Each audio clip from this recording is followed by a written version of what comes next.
онцгоно хөгжлийн бэрхшээлтэй хүүхдийн эцгийн холбооны сайн дурын ажилтан Ангүй. Саруулт өгснөр байна. Өнөөдөр ярилцлагаараа амралтын тухай. Хариугүй чи та амарч байхад Монголд амарч байхад тань ямар нэгэн саад бэрхшээл байсан уу? Монгол амарч байхад бэрхшээл байлгүй яах вэ?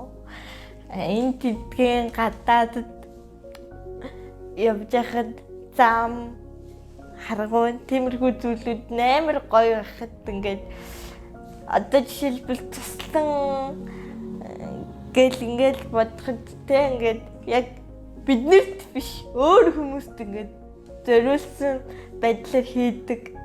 За ингээд яг тэр захиргааных нь газар руу орохтол тэгэхээр одоо жишээлбэл ингээд нэг янзлсан зам байх жишээ тэ зүг ургуулаад ингэсэн байх.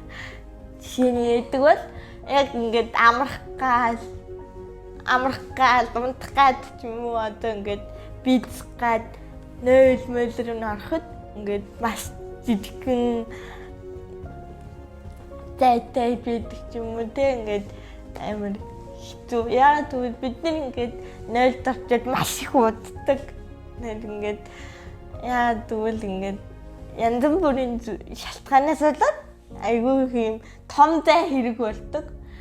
Тэргэнтрээ ингээд хоёр тийш нь эргүүлж ингээд ториулаад ингээд явхад зай харангуй тиймэрхүү зүйлүүд нь одоо жишээл бидний цэвэрхэн тийм амралтын газрууд байдаг штэ. Дотроо ингээд нойлоо шийдвэрлсэн ч байдаг ч юм уу тийм газрууд байдаг. Гэтэ зарим газрууд яг үнийг хэлгээд дотроо ингээд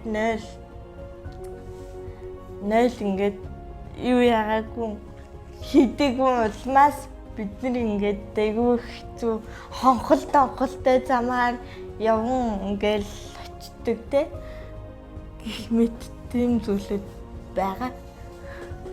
Та энэ асуудлыг шийдсэн газруудыг харж байсан уу? Монгол дотроо харж зам нь ингээд тэ айгүй гоё цэцэгтэй цэцэг үнэртэй яг гоё цэцэг тэ яг байгаль дургаж байгаа цэцгийн үнэртэй ингээд нэг амар гоё дэд хин цагаан замаар явах чинь гоё ш. Тэгвэл гадаадуудад бас энийг шийдсэн газрууд бас байдаг болов уу? Байлгүй яг уу ингээд одоо жишээлбэл хөдөө жахад ингээд нэг юм хоолны газар шиг яг тийм хэрнээ зөвхөн бид сад гардаг яг тиймэрхүү газрууд байсан. Би үнэхээр гоё юм байна та гэж бодсон. Тэгээд үнэхээр цэвэрхэн тэгээд ингээд нэг их саад маад тулаал тэ ингээд садтай тулаал тэгээд байх газар нэг байгаагүй. Зарим амралтын газруудад зарим нь одоо ширээ-мэрэн дээр хорхоо явж идэг, шоргоолж явж идэг. Одоо тэр газруудад ийм хорхоо, шоргоолж байхгүй юу? Мэдээж ингээд хүмүүс цэвэрч байдлыг эрхэмлэж байгаа учраас аль болох цэвэрхэн тийм тав тухтай орчныг эрхэмлдэг учраас тийм зүйл бол байдаггүй. Тэгтээ би бол тэ Монголда айгүй тийм дуртай.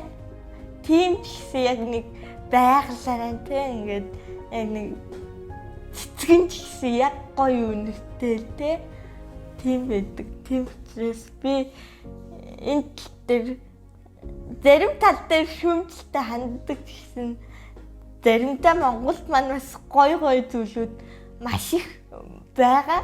Тэгээд шийдвэрлэх гээд олон хүмүүс ажиллаж байгаа. Тэгээд тэднийг баг багаар шийдвэрлэж өгсөн хүмүүстээ бас баярлалаа. За бидэртэй хамтдаа үзэж та бүхэндээ баярлалаа. Баярлалаа. Баяр таа.